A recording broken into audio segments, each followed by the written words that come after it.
Hi ಎಲ್ರಿಗೂ ನಮಸ್ಕಾರ. Welcome back to my channel. ಇವತ್ತು ಡೇ 2 ಭೂಟಾನ್ ಜರ್ನಿ ಹೇಗಿತ್ತು, ಯಾವ ಸ್ಥಳಕ್ಕೆಲ್ಲ ಭೇಟಿ ನೀಡಿದ್ವಿ, ಹಾಗೆ ಸ್ವಲ್ಪ ಭೂಟಾನ್ ಬಗ್ಗೆ ಡೀಟೇಲ್ಸ್ನು ಕೂಡ ಕೊಡ್ತಾ ಹೋಗ್ತೀನಿ. ಯಾವುದೇ ರೀತಿ ಸ್ಕಿಪ್ ಮಾಡದೆ ವಿಡಿಯೋನ ಪೂರ್ತಿಯಾಗಿ ನೋಡಿ. ಮೊದಲಿಗೆ ಭೂಟಾನ್ ಬಗ್ಗೆ ಹೇಳೋದಾದರೆ, ಗುಡುಗು ಡ್ರ್ಯಾಗನ್ನ ಭೂಮಿ ಎಂಬುದು ಭೂಟಾನ್ ಹಿಮಾಲಯದ ಸಾಮ್ರಾಜ್ಯವನ್ನು ಸೂಚಿಸುತ್ತದೆ. ಸ್ಥಳೀಯ ಝೋಂಕಾ ಭಾಷೆಯಲ್ಲಿ ಡ್ರುಕ್ಯೂಲ್ ಎಂದು ಕರೆಯಲ್ಪಡುವ ಈ ಅಡ್ಡ ಹೆಸರು ಹಿಮಾಲಯದಿಂದ ಉರುಳುವ ಭೀಕರ ಹಿಂಸಾತ್ಮಕ ಗುಡುಗು ಸಹಿತ ಮಹಿಳೆಯಿಂದ ಬಂದಿದೆ ಅಂತ ನಂಬ್ತಾರೆ. ಇದನ್ನು ಐತಿಹಾಸಿಕವಾಗಿ ಭೂಟಾನ್ಗಳು ಡ್ರ್ಯಾಗನ್ಗಳ ಗರ್ಜಿಸುವ ಧ್ವನಿ ಅಂತ ಕೂಡ ನಂಬ್ತಾರೆ. ಇನ್ನು ನಾರ್ಮಲ್ ಆಗಿ ನಾವು ಕೂಡ ಬೆಳಿಗ್ಗೆ ಬೇಗ ಎದ್ದು ಪುಂಚುಲಿಂಗಲ್ಲೇ ಸ್ಟೇ ಆಗಿದ್ದರಿಂದ ಅದೇ ಹೋಟೆಲಲ್ಲಿ ನಾವು ಬ್ರೇಕ್ಫಾಸ್ಟಿಗೆ ಬಂದಿದ್ದೀವಿ. ಬ್ರೇಕ್ಫಾಸ್ಟ್ನ ವೆಜ್ ಆ್ಯಂಡ್ ನಾನ್ ವೆಜ್ ಎರಡೂ ಇರುತ್ತೆ, ನೀವು ಯಾವ್ದು ಬೇಕಾದರೂ ತೊಗೋಬೋದು. ಅದನ್ನು ತಿಂದ್ಕೊಂಡು ಪಕ್ಕದಲ್ಲೇ, ನಮ್ಮ ಹೋಟೆಲ್ ಪಕ್ಕದಲ್ಲೇ ಒಂದು ಮಠ ಕಾಣಿಸ್ತು. ಅದು ಏನು ಅಂತ ನೋಡಿದಾಗ, ಪುಂಚುಲಿಂಗಲ್ಲಿರುವಂತಹ ಹೃದಯ ಭಾಗದಲ್ಲಿರುವ ಜಾಂಗ್ಟೋ ಪೆಲ್ಡ್ರಿ ಲಖಾಂಗ ಒಂದು ಪವಿತ್ರ ಬೌದ್ಧ ಮಠ ಅಂತಲೇ ಕರೀತಾರೆ. ಗುರು ರಿನ್ಪೋಚೆ ಅವರ ಸ್ವರ್ಗದ ಪ್ರಾತಿನಿಧ್ಯವಾಗಿ ಕಾರ್ಯನಿರ್ವಹಿಸುವ ಇದು ಭಾರತ ಭೂಟಾನ್ ಗಡಿಯನ್ನು ದಾಟುವ ಪ್ರಯಾಣಿಕರಿಗೆ ಜನಪ್ರಿಯ ಸಾಂಸ್ಕೃತಿಕ ನಿಲ್ದಾಣ ಅಂತಲೇ ಹೇಳ್ಬೋದು. ಇದು ನಾವು ಸ್ಟೇ ಆಗಿದ್ದಂತಹ ಹೋಟೆಲ್. ಅಲ್ಲಿಂದ ಹೊರಗಡೆ ಬಂದು ನೋಡಿದ್ರೆ ಭೂಟಾನ್ ಒಂದು ಸ್ವರ್ಗೀಯ ನಗರ ಅಂತಲೇ ಹೇಳ್ಬೋದು. ತುಂಬ ಚೆನ್ನಾಗಿತ್ತು, ನೀಟಾಗಿತ್ತು. ಎಲ್ಲರೂ ನೀಟಾಗಿ ಮೇಂಟೈನ್ ಮಾಡ್ತಿದ್ರು ಅಲ್ಲಿನ ರೂಲ್ಸ್ನ. ಹಾಗೆ ತುಂಬ ಕಡಿಮೆ ಜನ ಇರೋದ್ರಿಂದ ಯಾವುದೇ ರೀತಿ ಆರ್ನ್ ಸೌಂಡ್ ಕೂಡ ಇರಲಿಲ್ಲ.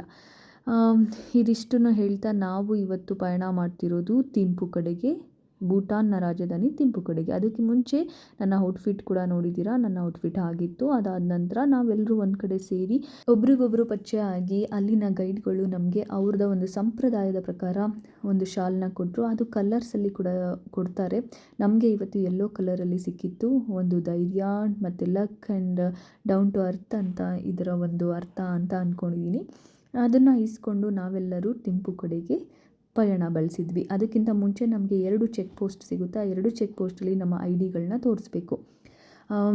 ಪಾಸ್ಪೋರ್ಟ್ ಅಥವಾ ವೋಟರ್ ID ಯಾವುದಾದ್ರೂ ಸರಿ, ಅದನ್ನು ಕರೆಕ್ಟಾಗಿ ಚೆಕ್ ಮಾಡಿ ಅವರು ಅಲ್ಲಿ ಬಿಡೋದು, ಇಲ್ಲಾಂದರೆ ಒಳಗಡೆ ಅಲೋ ಮಾಡೋದೇ ಇಲ್ಲ. ಇನ್ನು ಭಾರತೀಯ ಪ್ರಜೆಗಳಿಗೆ ವೀಸಾ ಅಗತ್ಯವಿಲ್ಲ ಭೂಟಾನ್ಗೆ ಅಂತ ಹೇಳಿದ್ದೀನಿ. ಆದರೂ ಕೂಡ STF ಅಂತೂ ಪೇ ಮಾಡಲೇಬೇಕು. STFನ ನಾವು ಟ್ರಾವೆಲ್ ಅವರಿಗೇ ಪೇ ಮಾಡಿರ್ತೀವಿ. ಅವರು ಅದನ್ನು ನಮಗೆ ನಾವು ಪುಂಚುಲಿಂಗಲ್ಲಿ ಏನು ನಡ್ಕೊಂಡು ಬಂದು ಟರ್ಮಿನಲ್ನಲ್ಲಿ ಕ್ರಾಸ್ ಮಾಡ್ತೀವಲ್ಲ ಬಾರ್ಡರ್, ಅಲ್ಲಿ ಆಲ್ರೆಡಿ ಪೇ ಮಾಡಿರ್ತಾರೆ. ಸೊ ಯಾವುದೇ ರೀತಿ ತೊಂದರೆ ಆಗಲ್ಲ. ಇನ್ನು ಭೂಟಾನ್ ಬಗ್ಗೆ ಹೇಳೋದಾದರೆ, ರಾಜಧಾನಿಯಲ್ಲಿ ಸಂಚಾರ ದೀಪಗಳು ಇಲ್ಲವೇ ಇಲ್ಲ. ಒಂದೇ ಒಂದು ಸಂಚಾರ ದೀಪ ಇಲ್ಲ. ಇದು ವಿಶ್ವದ ಏಕೈಕ ರಾಜಧಾನಿ ಥಿಂಪು ಅಲ್ಲಿ ಇರೋದು. ಬದಲಾಗಿ ಛೇದಕಗಳನ್ನು ಅಂದರೆ ಸಂಚಾರ ಪೊಲೀಸರು ಆಕರ್ಷಕ ಕೈ ಸನ್ನೆಗಳನ್ನು ಬಳಸಿಕೊಂಡು ನಿರ್ವಹಿಸ್ತಾರೆ ಅಂತ ಹೇಳ್ತಾರೆ. ಇದು ಥಿಂಪು ಅಲ್ಲಿ ನೀವು ನೋಡೋದಕ್ಕೆ ಸಿಗುತ್ತೆ. ಶಾಂತವಾಗಿ, ಆಕರ್ಷಕವಾಗಿ, ಆಶ್ಚರ್ಯಕರವಾಗಿ, ಯಾವುದೇ ಅವ್ಯವಸ್ಥೆ ಇಲ್ಲದೆ, ಯಾವುದೇ ಆನ್ ಶಬ್ದ ಕೂಡ ಇಲ್ಲದೆ ಇರೋದನ್ನು ನೀವು ಥಿಂಪು ಅಲ್ಲಿ ನೋಡೋಕೆ ಸಿಗುತ್ತೆ. ಹಾಗೆ ಇಲ್ಲಿ 70%ಗಿಂತ ಹೆಚ್ಚು ಕಾಡುಗಳಿಂದ ಆವೃತವಾಗಿರುವಂತಹ ಭೂಟಾನ್ ಒಂದು ದೇಶ. ಅದರಲ್ಲೂ ಭೂಟಾನ್ನ ರಾಜಧಾನಿ ಥಿಂಪು ಅಲ್ಲಿ. ಇದು ವಿಶ್ವದ ಏಕೈಕ ಕಾರ್ಬನ್ ನೆಗೆಟಿವ್ ದೇಶ. ಇಲ್ಲಿ ಉಸಿರಾಡುವ ಗಾಳಿ ಕೂಡ ಅಷ್ಟೇ ಶುದ್ಧವಾದ ಏಕೈಕ ದೇಶ ಅಂತಲೇ ಹೇಳ್ಬೋದು. ಇನ್ನು ಥಿಂಪುಗೆ ಹೋಗೋಕ್ಕೆ ಮುಂಚೆ ನಮಗೆ ದಾರಿ ಮಧ್ಯದಲ್ಲೇ ಸುಮಾರು ಪ್ಲೇಸಸ್ನ ನೋಡಿದ್ವಿ. ಅದು ಫಸ್ಟ್ ಪ್ಲೇಸ್ ನಾವು ನೋಡಿದ್ದು ಭೂಟಾನ್ನ ಗೇಡು ಎಂಬಲ್ಲಿರುವ 8 ಧರ್ಮ ಸ್ತೂಪಗಳು ಗೌತಮ ಬುದ್ಧನ ಜೀವನದ ಪ್ರಮುಖ ಘಟನೆಗಳನ್ನು ಪ್ರತಿನಿಧಿಸುವ ಪವಿತ್ರ ಸ್ಮಾರಕಗಳಾಗಿವೆ. ಈ ಸ್ತೂಪಗಳು ಬುದ್ಧನ ಜನನದಿಂದ ಹಿಡಿದು ನಿರ್ವಾಣದವರೆಗಿನ 8 ಪ್ರಮುಖ ಹಂತಗಳನ್ನು ಸಂಕೇತಿಸುತ್ತವೆ. ಗೇದು ಸ್ತೂಪಗಳ ಇತಿಹಾಸದ ಬಗ್ಗೆ ಹೇಳೋದಾದರೆ, ಭೂತಾನ್ನ ದಕ್ಷಿಣ ಭಾಗದಲ್ಲಿರುವ ಪುಂಚುಲಿಂಗ್ ಮತ್ತು ಥಿಂಪು ಹೆದ್ದಾರಿಯ ನಡುವೆ ಗೇದು ಎಂಬ ಸುಂದರವಾದ ಸ್ಥಳವಿದೆ. ಈ 8 ಸ್ತೂಪಗಳನ್ನು ನಿರ್ದಿಷ್ಟ ವಿನ್ಯಾಸಗಳೊಂದಿಗೆ ಬುದ್ಧನ ದೈವಿಕ ಜೀವನದ ಪ್ರಮುಖ ಘಟನೆಗಳ ನೆನಪಿಗಾಗಿ ನಿರ್ಮಿಸಲಾಗಿದೆ. ಸ್ಥಳೀಯ ಬೌದ್ಧರಿಗೆ, ಪ್ರಯಾಣಿಕರಿಗೆ ಪ್ರಾರ್ಥನೆ, ಧ್ಯಾನ, ಆಧ್ಯಾತ್ಮಿಕ ಶಾಂತಿಯನ್ನು ಒದಗಿಸುವ ಪ್ರಮುಖ ಕೇಂದ್ರಗಳಾಗಿವೆ ಅಂತಲೇ ಹೇಳ್ಬೋದು. 8 ಸ್ತೂಪಗಳು ಪ್ರತಿನಿಧಿಸುವ ಬುದ್ಧನ ಜೀವನದ ಹಂತಗಳ ಬಗ್ಗೆ ಹೇಳೋದಾದರೆ, ಮೊದಲನೆಯದು ಲೋಟಸ್ ಸ್ತೂಪ, ಬುದ್ಧನ ಜನನವನ್ನು ಪ್ರತಿನಿಧಿಸುತ್ತದೆ. ಇದು ಕಮಲದ ಹೂವಿನ ಆಕಾರದ ರಚನೆಯನ್ನು ಹೊಂದಿದೆ. ಎರಡನೆಯದು ಬೋಧಿ ಸ್ತೂಪ, ಬುದ್ಧನಿಗೆ ಜ್ಞಾನೋದಯವಾದ ಘಟನೆಯನ್ನು ಸೂಚಿಸುತ್ತದೆ. ಇನ್ನು ಮೂರನೆಯದು stupa of turning the wheel of dharma ಅಂದರೆ ಧರ್ಮಚಕ್ರ ಸ್ತೂಪ, ಬುದ್ಧನು ತನ್ನ ಮೊದಲ ಬೋಧನೆಯನ್ನು ನೀಡಿದ ಸ್ಥಳ ಅಂತ ಸಂಕೇತಿಸುತ್ತದೆ. ಲಹಾಬಾಬ್ ಸ್ತೂಪ, ಡಿಸೆಂಡ್ ಫ್ರಮ್ ಹೆವನ್ ಅಂತಲೇ ಹೇಳ್ಬೋದು, ನಾಲ್ಕನೆಯದು. ಬುದ್ಧನು ತಾನಿದ್ದ ದೇವಲೋಕದಿಂದ ಮರಳಿ ಭೂಮಿಗೆ ಬಂದ ಘಟನೆಯನ್ನು ಇದು ಪ್ರತಿನಿಧಿಸುತ್ತದೆ. ಇನ್ನು ಐದನೆಯದು ಸ್ತೂಪ ಆಫ್ ಗ್ರೇಟ್ ಮಿರಾಕಲ್ಸ್, ಬುದ್ಧನು ಶ್ರಾವಸ್ತಿಯಲ್ಲಿ ಪ್ರದರ್ಶಿಸಿದ ಅದ್ಭುತ ಪವಾಡಗಳನ್ನು ನೆನಪಿಸುತ್ತದೆ. ಇನ್ನು 6ನೇದು ಸ್ತೂಪ ಆಫ್ ರಿಕನ್ಸಿಲೇಷನ್, ಬೌದ್ಧ ಧರ್ಮದ ಸಂಘದಲ್ಲಿನ ಭಿನ್ನಾಭಿಪ್ರಾಯಗಳನ್ನು ನಿವಾರಿಸಿದ ಘಟನೆಯನ್ನು ಸೂಚಿಸುತ್ತದೆ. ಇನ್ನು 7ನೇದು ಸ್ತೂಪ ಆಫ್ ಕಂಪ್ಲೀಟ್ ವಿಕ್ಟ್ರಿ, ಬುದ್ಧನು ತನ್ನ ಆಯಸ್ಸನ್ನು ವಿಸ್ತರಿಸಿಕೊಂಡ ವಿಜಯದ ಸಂಕೇತವಾಗಿದೆ. ಇನ್ನು ಕೊನೆಯದು ಸ್ತೂಪ ಆಫ್ ನಿರ್ವಾಣ, ಬುದ್ಧನು ಮಹಾಪರಿನಿರ್ವಾಣ ಹೊಂದಿದ ಅಂತಿಮ ಹಂತವನ್ನು ಪ್ರತಿನಿಧಿಸುತ್ತದೆ. ಇನ್ನು ನಾವು ಇವಾಗ ಚೆಕ್ ಪೋಸ್ಟಿಗೆ ರೀಚ್ ಆಗಿದ್ದೀವಿ. ನೋಡ್ತಿರ್ಬೋದು 2 ಚೆಕ್ ಪೋಸ್ಟಲ್ಲೂ ನಿಮಗೆ ಸ್ಟ್ರಿಕ್ಟಾಗಿ ಅವರು ಚೆಕ್ ಮಾಡಿ ಕಳಿಸೋದು. ಯಾವುದೇ ರೀತಿ ಪ್ರಾಬ್ಲಮ್ ಇದ್ದರೂ ಥಿಂಪು ಒಳಗಡೆ ಅಲೋ ಮಾಡಲ್ಲ. ಹಾಗೆ ಥಿಂಪುಯಿಂದ ರಿಟರ್ನ್ ಬರಬೇಕಾದ್ರೂ ಅಥವಾ ನೀವು ವಾಪಸ್ ಬರಬೇಕಾದ್ರೂ 2 ಚೆಕ್ ಪೋಸ್ಟ್ ಮತ್ತೆ ಸಿಗುತ್ತೆ. ಆಗ ನಿಮ್ಮ ID ಕಾರ್ಡ್ ಅಥವಾ ಪಾಸ್ಪೋರ್ಟ್ ಖಂಡಿತ ಇರಲೇಬೇಕು. ಅದನ್ನು ಯಾವುದೇ ಕಾರಣವೂ ಮಿಸ್ ಮಾಡ್ಕೋಬೇಡಿ, ಇಲ್ಲ ಅಂದರೆ ವಾಪಸ್ ನಿಮ್ಮನ್ನು ಅಲ್ಲಿಂದ ಬಿಡೋದೇ ಇಲ್ಲ. ಭೂಟಾನ್ ಒಂದು ಸಣ್ಣ ರಾಷ್ಟ್ರ, ದೊಡ್ಡ ಹೃದಯ ಅಂತಲೇ ಹೇಳ್ಬೋದು. ಇಲ್ಲಿ ಸುಮಾರು 7ರಿಂದ 8 ಲಕ್ಷ ಜನ ಅಷ್ಟೇ ವಾಸಿಸೋದು. ವಿಶ್ವದ ಅತ್ಯಂತ ಕಡಿಮೆ ಜನಸಂಖ್ಯೆ ಹೊಂದಿರುವ ರಾಷ್ಟ್ರಗಳಲ್ಲಿ ಇದು ಕೂಡ ಒಂದು. ಆದರೂ ತನ್ನ ಸಹಾನುಭೂತಿ ಮೌಲ್ಯಗಳಿಗೆ ಎದ್ದು ಕಾಣುತ್ತೆ ಅಂತ ಹೇಳ್ಬೋದು. ಇಲ್ಲಿ ಶಿಕ್ಷಣ, ಆರೋಗ್ಯ ಸೇವೆಗಳು ಎಲ್ಲ ನಾಗರಿಕರಿಗೆ ಸಂಪೂರ್ಣವಾಗಿ ಉಚಿತವಾಗಿದೆ.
ಡೀಟೇಲ್ಸ್ನು ನಮ್ಮ ಗೈಡ್ ಅವಾಗವಾಗ ಎಲ್ಲ ಪ್ಲೇಸ್ಗಳ ಬಗ್ಗೆ ಹೇಳ್ತಾನೆ ಇದ್ದರು. ಅದಕ್ಕೋಸ್ಕರ ಇಲ್ಲಿ ಗೈಡ್ ಅವಶ್ಯಕತೆ ಇದ್ದೇ ಇರುತ್ತೆ. ಇನ್ನು ಎಲ್ಲ ಕಡೆ ಯಾವುದೇ ಪ್ಲೇಸಸ್ಗೆ ಹೋದ್ರೂ ನಿಮಗೆ ವಾಶ್ರೂಮ್ ಫೆಸಿಲಿಟಿ ಖಂಡಿತ ಇರುತ್ತೆ. ಹಾಗೆ ಗೈಡ್ಗಳು ಕೂಡ ತುಂಬ ಹೆಲ್ಪ್ ಮಾಡ್ತಾರೆ. ನಮ್ಮ ವುಮೆನ್ಸ್, ಅದರಲ್ಲೂ ಎಸ್ಪೆಷಲಿ ವುಮೆನ್ಸ್ ಅಥವಾ ಗರ್ಲ್ಸ್ಗೆ ತುಂಬ ಸೇಫ್ಟಿನ ಕೂಡ ಅವರು ನೋಡ್ಕೋತಾರೆ ಅಲ್ಲಿನ ಜನ. ಪುಂಚಲಿಂಗಲ್ಲಿ ಆಟ್ ವೆದರ್ ಇದ್ದರೆ ನಾವು ಬೆಟ್ಟದ ಮೇಲೆ ಹೋದಾಗ ಭೂಟಾನ್ನ ರಾಜಧಾನಿ ಥಿಂಪು ಅಥವಾ ಪಾರೋಲಿ ತುಂಬ ಕೋಲ್ಡ್ ವೆದರ್, ಹಾಗೆ ಸ್ವರ್ಗೀಯ ವಾತಾವರಣ ಇರುವಂತಹ ಒಂದು ವೆದರ್ ಅಂತಲೇ ಹೇಳ್ಬೋದು. ತುಂಬ ಇಷ್ಟ ಆಗುತ್ತೆ ಎಲ್ರಿಗೂ. ಮೇಲೆ ಹೋಗ್ತಾ ಹೋಗ್ತಾ ಅದೊಂಥರ ಎಲ್ಲೋ ಬೇರೆ ದೇಶಕ್ಕೆ, ಅಂದರೆ ಬೇರೆ ದೇಶಕ್ಕೆ ಆಲ್ರೆಡಿ ಬಂದಿದ್ದೀವಿ, ಇನ್ನೂ ಎಲ್ಲೋ ಹೊರಗಡೆ ಇದ್ದೀವಿ ಅನ್ನೋ ಫೀಲ್ ಅಂತೂ ಖಂಡಿತ ಕಾಡುತ್ತೆ.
ಹೋಗೋಕ್ಕೆ ಮುಂಚೆ ನಮಗೆ ದಾರಿ ಮಧ್ಯದಲ್ಲೇ ಸುಮಾರು ಪ್ಲೇಸಸ್ ಸಿಗುತ್ತೆ. ಹಾಗೆ ನಮಗೆ ಅಲ್ಲಿ ಸ್ಕೂಲು, ಕಾಲೇಜ್ ಈ ಥರ ಕಟ್ಟಡಗಳು ಕೂಡ ಕಾಣಿಸ್ತು. ಅದು ನೋಡೋದಕ್ಕೆ ತುಂಬ ಖುಷಿಯಾಯಿತು. ಯಾಕಂದರೆ ಬೆಟ್ಟದ ಮೇಲೆ ಇರುವಂಥದ್ದು ಒಂಥರ ಅದ್ಭುತವಾದ ನೋಟ ಅಂತಲೇ ಹೇಳ್ಬೋದು.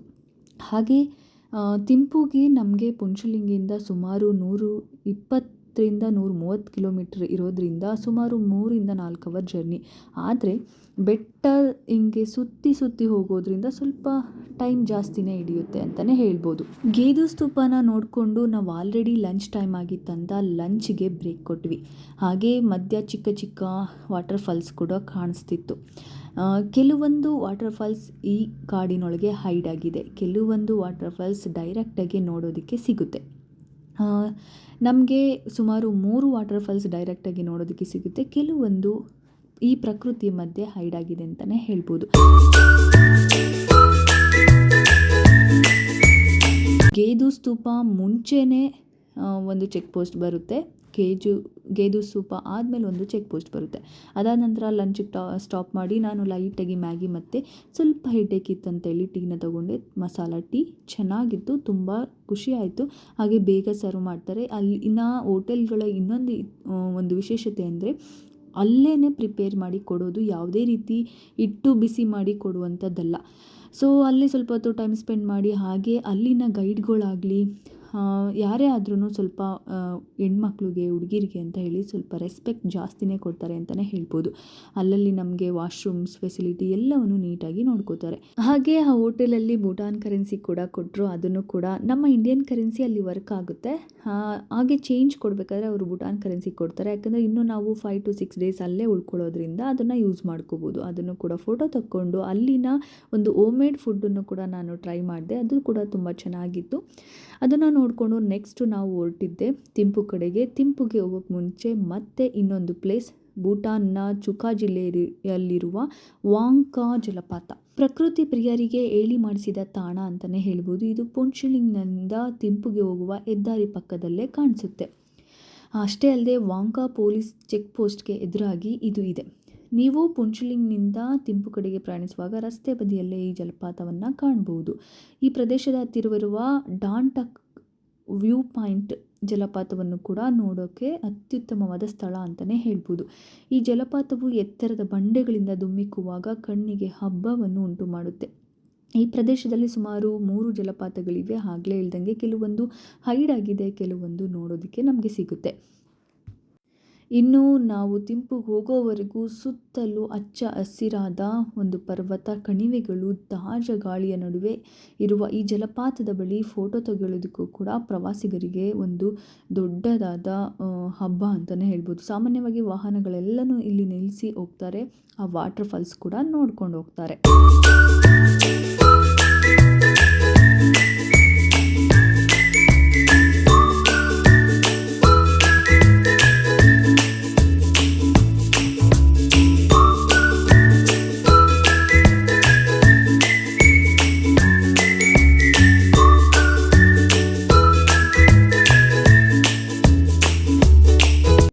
ವಾಟರ್ ಫಾಲ್ಸ್ನ ಮುಗಿಸ್ಕೊಂಡು ಮತ್ತೆ ನಮ್ಮ ಜರ್ನಿ ಶುರು ಆಯಿತು. ನಮ್ಮ ಜರ್ನಿ ಶುರು ಆದಾಗ ನಮ್ಮ ಗೈಡ್ ಎಕ್ಸ್ಪ್ಲೈನ್ ಮಾಡ್ತಾಯಿದ್ರು, ಅಲ್ಲಿನ ಅಂದರೆ ಥಿಂಪುಲಿರುವಂಥವರು ಇನ್ನೂ ಕೂಡ ಅಷ್ಟು ಅಪ್ಡೇಟ್ ಆಗಿಲ್ಲ, ಎಲ್ಲ ಲೋಕಲೈಟ್ಸ್. ಆದ್ದರಿಂದ ಅಲ್ಲಿ ತುಂಬ ಕಡಿಮೆ ಬೇರೆ ಬೇರೆ ಲ್ಯಾಂಗ್ವೇಜಸ್ನ ಮಾತಾಡೋದು. ಅದಕ್ಕೋಸ್ಕರ ಅವರ ಭಾಷೆಯನ್ನು ನಮಗೆ ಹೇಳ್ಕೊಡ್ತಾಯಿದ್ರು. ಕುಜು ಜಂಗ್ಪೋಲಾ ಅಂದರೆ ಹೆಲೋ ಅಂತ, ಈ ಥರ ಕೆಲವೊಂದು ವರ್ಡ್ಸ್ಗಳನ್ನ ಅವರು ನಮಗೆ ಎಕ್ಸ್ಪ್ಲೈನ್ ಮಾಡ್ತಾಯಿದ್ರು. ಅದನ್ನು ನೀವು ಕೇಳಿ. How to greet in a Buddhist language? Kuzu Zangpola. So la is a respect word. Okay. In your Indian culture, you have a ji. हाँ जी, वो जी, मैडम जी, यो जी, सो जी. So in a Bhutan, we have a la. Sir la, madam la. So we end with a la. Thank you in a Buddhist language. Garden. Chela. Chela. Garden. Garden. Chela. Chela. Garden. Garden. Chela. Chela. So garden. Thank you. So now last one. So in English, mein thank you. When we say thank you, the other person will say welcome. So in a Buddhist language, we call Jempa Lekso. You are going to repeat after me now. Jempa Jempa Lekso. Lekso. Ask you the question. Anna, you're going to say thank you and Gadinchela. Jalpalexola. Kuzu Zampola. Kuzu Zankola. Gadinchela. Jalpalexola. ನೋಡಿದ್ರಲ್ಲ ಹೇಗೆ ಹೇಳ್ಕೊಡ್ತಿದ್ರು ಅಂತ ಹೇಳಿ. ಅದನ್ನು ನಾವು ಕೂಡ ಕಲ್ತ್ಕೊಂಡು 2-3 ವರ್ಡನ್ನು next ನಮ್ಮ ಪಯಣ ಸಾಗಿದ್ದು ಚುಜೋಮ್ ಬ್ರಿಡ್ಜ್ಗೆ ಅಥವಾ ಚುಜೋಮ್ ಕಾನ್ಫ್ಲುಯೆನ್ಸ್. ದೇಶದ ಪ್ರಮುಖ ಮತ್ತು ಸುಂದರವಾದ ಹೆದ್ದಾರಿ ಜಂಕ್ಷನ್ ಅಂತಲೇ ಕರೀತಾರೆ. ಇದು ಪಶ್ಚಿಮ ಭೂತಾನ್, ಥಿಂಪು ಮತ್ತು ಪಾರೋ ಜಿಲ್ಲೆಗಳ ಗಡಿಯಲ್ಲಿದೆ. ಈ ಸೇತುವೆಯು ಪಾರೋ ಕಣಿವೆಯಿಂದ ಹರಿದು ಬರುವ ಪಾ ಚು ಮತ್ತು ಥಿಂಪುವಿನಿಂದ ಬರುವ ವಾಂಗ್ ಚು ನದಿಗಳು ಸಂಧಿಸುವ ಸ್ಥಳದಲ್ಲಿದೆ. ಈ ಎರಡೂ ನದಿಗಳು ಸೇರಿದ ನಂತರ ಮುಂದೆ ವಾಂಗ್ ಚು ಎಂದು ಕರೆಯಲ್ಪಡುತ್ತದೆ. ಭೂತಾನ್ ಸಂಪ್ರದಾಯದ ಪ್ರಕಾರ ಎರಡು ನದಿಗಳು ಸೇರುವ ಸ್ಥಳವನ್ನು ಅಶುಭ ಅಥವಾ ನಕಾರಾತ್ಮಕ ಶಕ್ತಿಗಳ ಕೇಂದ್ರವೆಂದು ನಂಬಲಾಗುತ್ತದೆ. ಆದ್ದರಿಂದ ದುಷ್ಟ ಶಕ್ತಿಗಳನ್ನು ಓಡಿಸಲು ಪ್ರಯಾಣಿಕರಿಗೆ ರಕ್ಷಣೆ ನೀಡಲು ಈ ಸೇತುವೆಯ ಬಳಿ 3 ವಿಭಿನ್ನ ಶೈಲಿಯ ಸ್ತೂಪಗಳನ್ನು ನಿರ್ಮಿಸಲಾಗಿದೆ. ಭೂತಾನೀಸ್, ಟಿಬೇಟಿಯನ್ ಮತ್ತು ನೇಪಾಳಿ. ಇದು ಭೂಟಾನ್ನ ಪ್ರಮುಖ ರಸ್ತೆಯ ಜಂಕ್ಷನ್ ಆಗಿದೆ. ಇಲ್ಲಿಂದ 4 ದಿಕ್ಕುಗಳಿಗೆ ರಸ್ತೆಗಳು ಬೇರ್ಪಡುತ್ತವೆ. ಒಂದು ಭೂಟಾನ್ನ ರಾಜಧಾನಿ ಥಿಂಪು ಮತ್ತು ಪಾರೋ ಇಂಟರ್ನ್ಯಾಷನಲ್ ಏರ್ಪೋರ್ಟ್, ಹಾಗೆ ವ್ಯಾಲಿ, ಜೊತೆಗೆ ಭಾರತ ಇಂಡೋ ಭೂತಾನ್ ಗಡಿಯ ಪುಂಚ್ಲಿಂಗ್. ಪ್ರವಾಸಿಗರು ಸಾಮಾನ್ಯವಾಗಿ ಥಿಂಪುವಿನಿಂದ ಪಾರೋಗೆ ಅಥವಾ ಪುನಾಕಾಗೆ ಪ್ರಯಾಣಿಸುವಾಗ ಇಲ್ಲಿ ವಾಹನಗಳನ್ನು ನಿಲ್ಲಿಸಿ ಫೋಟೋಗಳನ್ನು ಕೂಡ ತಕ್ಕೋತಾರೆ ಅಂತ ಹೇಳ್ಬೋದು. ಇಲ್ಲಿನ ಸುಂದರವಾದ ಪರ್ವತಗಳು, ಹರಿಯುವ ನದಿಗಳು, ಬಣ್ಣ ಬಣ್ಣದ ಪ್ರಾರ್ಥನಾ ಧ್ವಜಗಳು ಪ್ರವಾಸಿಗರುಗಳನ್ನು ತುಂಬ ಆಕರ್ಷಣೆ ಮಾಡುತ್ತೆ. ಭೂತಾನ್ ಪ್ರವಾಸೋದ್ಯಮ ನಿಯಮಗಳ ಪ್ರಕಾರ ಈ ಜಂಕ್ಷನ್ನಲ್ಲಿ ಪ್ರವಾಸಿಗರು ತಮ್ಮ ಪಾಸ್ಪೋರ್ಟ್ ಅಥವಾ ಪ್ರಯಾಣದ ಪರವಾನಗಿಗಳನ್ನು ಪರಿಶೀಲಿಸಲು ಪೊಲೀಸ್ ಇಮಿಗ್ರೇಷನ್ ಚೆಕ್ ಪಾಯಿಂಟನ್ನು ಕೂಡ ಹೊಂದಿದೆ. ಇಷ್ಟು ಪ್ಲೇಸಸ್ನ ನೋಡಿಕೊಂಡು ನಾವು ಬಂದು ರೀಚ್ ಆಗೋಷ್ಟರಲ್ಲಿ ಆಲ್ಮೋಸ್ಟ್ 6 o'clock ಆಗಿತ್ತು. ಥಿಂಪುಗೆ ರೀಚ್ ಆದ್ವಿ. ಥಿಂಪು ಹಿಮಾಲಯದ ತಪ್ಪಲಿನಲ್ಲಿರುವ ಭೂಟಾನ್ ದೇಶದ ರಾಜಧಾನಿ. ಇಲ್ಲಿ ಬಂದು ರೂಮ್ನ ಚೆಕ್ ಇನ್ ಆಗಿ ನಮ್ಮ ಲಗೇಜ್ ಎಲ್ಲ ತೊಗೊಬಂದು ನನ್ನ ರೂಮ್ ಕೂಡ ತೋರಿಸ್ತಿದ್ದೀನಿ. ಹಾಗೆ ರೂಮಲ್ಲಿ ನೋಡಿ ಇಂಡಿಯಾದಲ್ಲಿರುವಂತಹ ಹಳೆ ಸ್ಲಿಪ್ಪರ್ಗಳನ್ನ ಇಟ್ಟಿದ್ದಾರೆ. ಅದನ್ನು ನೋಡಿಕೊಂಡು ನಾನು ಕೂಡ ಫ್ರೆಶ್ ಅಪ್ ಆಗಿ ಔಟ್ಫಿಟ್ ಚೇಂಜ್ ಮಾಡಿ ಥಿಂಪುನ ಎಕ್ಸ್ಪ್ಲೋರ್ ಮಾಡೋಣ ಅಂತ ಹೇಳಿ ಹೊರಟ್ವಿ. ಯಾಕಂದರೆ ಟೈಮ್ ಇತ್ತು, ಹಾಗೆ ನಾಳೆ ನಮಗೆ ಟೈಮ್ ಇರಲ್ಲ ಅಂತ ಗೈಡ್ ಹೇಳಿದರು. ಅದಕ್ಕೋಸ್ಕರ ಇವತ್ತೇ ಎಕ್ಸ್ಪ್ಲೋರ್ ಮಾಡೋಣ ಅಂತ ಅಂದ್ಕೊಂಡು ಎಲ್ಲ ಫ್ರೆಶ್ ಅಪ್ ಆಗಿ ಔಟ್ಫಿಟ್ ಚೇಂಜ್ ಮಾಡಿ ಥಿಂಪುನ ಎಕ್ಸ್ಪ್ಲೋರ್ ಮಾಡೋಕ್ಕೆ ಹೊರಗಡೆ ಹೋಗ್ತಿದ್ವಿ. ಇನ್ನು ಥಿಂಪು ಬಗ್ಗೆ ಹೇಳೋದಾದರೆ ಭೂಟಾನ್ನ ರಾಜಧಾನಿ, ಅತಿ ದೊಡ್ಡ ನಗರ ಅಂತಲೇ ಹೇಳ್ಬೋದು. ಇದು ಸಮುದ್ರ ಮಟ್ಟದಿಂದ ಸುಮಾರು 2324 ಮೀಟರ್ ಎತ್ತರದಲ್ಲಿ ವಾಂಗ್ ಚು ನದಿಯ ಕಣಿವೆಯಲ್ಲಿದೆ. ಈ ಸುಂದರ ನಗರವು 1961ರಲ್ಲಿ ಭೂಟಾನ್ ರಾಜಧಾನಿಯಾಗಿ ಘೋಷಿಸಲ್ಪಟ್ಟಿತು. ಇದು ತನ್ನ ವಿಶಿಷ್ಟ ಬೌದ್ಧ ಸಂಸ್ಕೃತಿ, ಬಣ್ಣ ಬಣ್ಣದ ಮಠಗಳು, ಸಾಂಪ್ರದಾಯಿಕ ವಾಸ್ತುಶೈಲಿಗೆ ಹೆಸರುವಾಸಿಯಾಗಿದೆ. ಪ್ರವಾಸಿಗರಿಗೆ ತಾಶಿಚೋ ಜಾಂಗ್ ಬುದ್ಧ ಡೋರ್ಡೆನಾಮ್ ಸ್ಥಳೀಯ ಮಾರುಕಟ್ಟೆಗಳು ಪ್ರಮುಖ ಆಕರ್ಷಣೆಗಳಾಗಿವೆ. ಇಲ್ಲಿನ ವಾತಾವರಣ ಸಾಮಾನ್ಯವಾಗಿ ತಂಪಾಗಿರುತ್ತೆ. ಬೇಸಿಗೆಯಲ್ಲಿ ಹಿತಕರವಾದ ಹವಾಮಾನವಿದ್ದರೆ ಚಳಿಗಾಲದಲ್ಲಿ ತಾಪಮಾನವು ಗಣನೀಯವಾಗಿದೆ. ಇನ್ನು ಭಾರತದಿಂದ ತೆರಳುವ ಪ್ರವಾಸಿಗರಿಗೆ ಪುಂಚ್ಲಿಂಗ್ ಮೂಲಕ ರಸ್ತೆ ಮಾರ್ಗವು ಅತ್ಯಂತ ಜನಪ್ರಿಯವಾಗಿದೆ. ನಾವು ಕೂಡ ಅಲ್ಲಿ ಹೋಗಿ ಕೆಲವೊಂದು ಪ್ಲೇಸಸ್ನ ವಿಸಿಟ್ ಮಾಡಿದ್ವಿ. ಅಲ್ಲಿನ ಏನಾದರೂ ಬೈ ಮಾಡೋಣ ಅಂತ ಹೇಳಿ. ನಾರ್ಮಲಾಗಿ ಇಂಡಿಯಾದಲ್ಲಿ ಎಷ್ಟಿರುತ್ತೆ ಅದೇ ರೇಟ್ ಇತ್ತು, ಏನು ಡಿಫ್ರೆನ್ಸ್ ಕಾಣಿಸ್ಲಿಲ್ಲ. ಹಾಗೆ ಅಲ್ಲಿನ ಸುತ್ತಮುತ್ತ ರೋಡ್ಗಳನ್ನ ನೋಡಿಕೊಂಡು ಅಲ್ಲಿನ ಬ್ಯಾಂಕ್ ಮತ್ತು ನಮ್ಮ ದೇಶದಲ್ಲಿರುವ ಹಾಗೆ ಲೇ ಮೆರಿಡಿಯನ್ ಮತ್ತು ತಾಜ್ ಹೋಟೆಲ್ ಹೇಗಿರುತ್ತೋ ಹಾಗೆ ಕೂಡ ಅಲ್ಲೂ ಇದೆ, ಅದನ್ನು ನೋಡಿಕೊಂಡು. ಹಾಗೆ ಅಲ್ಲಿನ ಫೇಮಸ್ ಫುಡ್ ಬಂದು ಹಿಮಾದಾಶಿ. ಅದನ್ನು ಇದೇ ಚಿಲ್ಲಿಯಲ್ಲಿ ಮಾಡೋದು, ಸ್ವಲ್ಪ ಚಿಲ್ಲಿ ದಪ್ಪ ಇರುತ್ತೆ. ಹಿಮಾದಾಶಿ ಅಂದರೆ ಚಿಲ್ಲಿ ಮತ್ತು ಚೀಸ್ ಇದೆರಡನ್ನು ಮಿಕ್ಸ್ ಮಾಡಿ ಮಾಡುವಂತಹದ್ದು. ಜೊತೆಗೆ ನಮ್ಮ ಗೈಡ್ ಸಜೆಸ್ಟ್ ಮಾಡಿದರು ಜಂಬೋಲಾ ರೆಸ್ಟೋರೆಂಟಲ್ಲಿ ಮೋಮೋಸ್ ತುಂಬ ಚೆನ್ನಾಗಿರುತ್ತೆ ಅಂತ ಹೇಳಿ. ಅಲ್ಲಿಗೆ ಕೂಡ ನಾವು ವಿಸಿಟ್ ಮಾಡಿದ್ವಿ, ಮೋಮೋಸ್ನ ಟ್ರೈ ಮಾಡೋಣ ಅಂತೇಳಿ. ನನಗಂತೂ ಫಸ್ಟ್ ಟೈಮ್ ಟ್ರೈ ಮಾಡಿದ್ದು ಸಖತ್ತಾಗಿತ್ತು. ನೀವು ಕೂಡ ಟ್ರೈ ಮಾಡಿ, ಯಾವುದೇ ಕಾರಣಕ್ಕೂ ಮಿಸ್ ಮಾಡ್ಕೋಬೇಡಿ. ಫ್ರೈಡ್ ಮತ್ತು ಎರಡೂ ಕೂಡ ತುಂಬ ಚೆನ್ನಾಗಿತ್ತು, ನಂಗೆ ತುಂಬ ಇಷ್ಟ ಆಯಿತು. ಹಾಗೆ ಸುಮ್ಮನೆ ವಾಕ್ ಹೋಗಿ ಎಲ್ಲಾದರೂ ಪರ್ಚೇಸ್ ಮಾಡೋಣ ಅಂತ ಹೋದ್ವಿ. ನಾರ್ಮಲ್ ರೇಟ್ ಇದ್ದಿದ್ದರಿಂದ ಏನು ಡಿಫ್ರೆನ್ಸ್ ಕಾಣಿಸ್ತಾ ಇದ್ದಿದ್ದರಿಂದ ಹಾಗೆ ಸುಮ್ಮನೆ ಒಂದು ರೌಂಡ್ ಹೋಗಿ ರೂಮಿಗೆ ಬರುವಷ್ಟರಲ್ಲಿ ಲೇಟ್ ಆಗಿತ್ತು. 9:30ಗೆಲ್ಲ ಡಿನ್ನರ್ ಕ್ಲೋಸ್ ಆಗುತ್ತೆ ಅಂತ ಹೇಳಿದರು. ರೂಮಿಗೆ ಬಂದು ಅಂದರೆ ಹೋಟೆಲ್ಗೆ ಬಂದು ಡಿನ್ನರ್ನ ಮುಗಿಸ್ಕೊಂಡು ರೆಸ್ಟ್ ಮಾಡಿದ್ವಿ. ಡೇ 2 ಇಷ್ಟು ಪ್ಲೇಸಸ್ನ ವಿಸಿಟ್ ಮಾಡಿದ್ವಿ. ಇಷ್ಟು ಡೀಟೇಲ್ಸ್ನ ಕೊಡ್ತಾ ಇದ್ದೀನಿ. ಈ ವಿಡಿಯೋ ನಮಗೆ ಇಷ್ಟ ಆಗಿದ್ರೆ ಲೈಕ್ ಮಾಡಿ, ಶೇರ್ ಮಾಡಿ, ಸಬ್ಸ್ಕ್ರೈಬ್ ಮಾಡಿ ನನ್ನ ಚಾನಲ್ನ. ನೆಕ್ಸ್ಟ್ ಡೇ 3ಲಿ ಏನೇನು ಮಾಡಿದ್ವಿ ಅಂತ ನೆಕ್ಸ್ಟ್ ವಿಡಿಯೋದಲ್ಲಿ ತಿಳಿಸ್ಕೊಡ್ತೀನಿ.